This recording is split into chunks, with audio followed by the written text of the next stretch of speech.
On va terminer à présent avec un concours lancé en Israël par l'ambassade de France qui souhaitait faire apprendre le français par une manière un petit peu détournée, celle de la pâtisserie. Et donc des élèves d'Israël ont participé à un concours national. Reportage Sarah Cohen. Jaffa, au sud de Tel Aviv.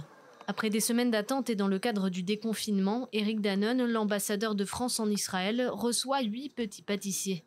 Des élèves de 5e à la terminale, ils sont israéliens et pour la majorité l'hébreu est leur première langue. Mais tous souhaitent apprendre le français. Mon père et ma grand-mère parlent le français. Tous les Shabbats, en famille, autour de la table, nous ne parlons que français. C'est une très belle langue qui est très employée partout dans le monde. S'ils sont ici aujourd'hui, c'est parce qu'ils ont gagné la 3e édition du concours du petit pâtissier, organisé à l'échelle nationale. Son but était d'intéresser davantage les élèves à la culture et à la langue française, mais dans un climat ludique.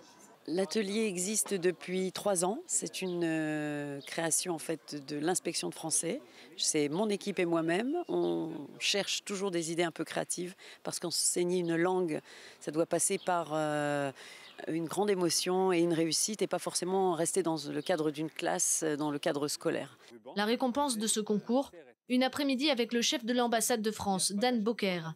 Ils ont 1h30 pour réaliser un palais breton.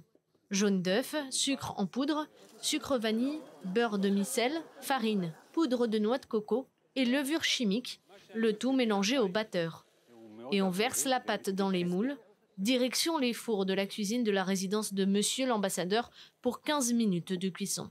En attendant, sous la supervision de Dan Boker, les enfants préparent la garniture de leur pâtisserie. Alors la deuxième étape du gâteau, ça va être un caramel, mais un crémeux caramel. Alors pour faire un crémeux caramel, on va faire un caramel classique. Ensuite, on va incorporer de la crème liquide, mais pour le rendre plus crémeux, on va incorporer du beurre et du mascarpone à froid et le monter en chantilly. Après la crème de caramel, les pêches flambées au Malibu et la chantilly, le tout saupoudré de zeste de citron avant de déguster. Les concours et ateliers qui prônent la culture française se sont considérablement développés ces dernières années, signe de l'amélioration des relations franco-israéliennes. Les activités augmentent d'abord parce que la population augmente. C'est-à-dire qu'avec les aliyas, avec beaucoup de Français qui viennent vivre en Israël, bien évidemment, ça fait plus d'enfants.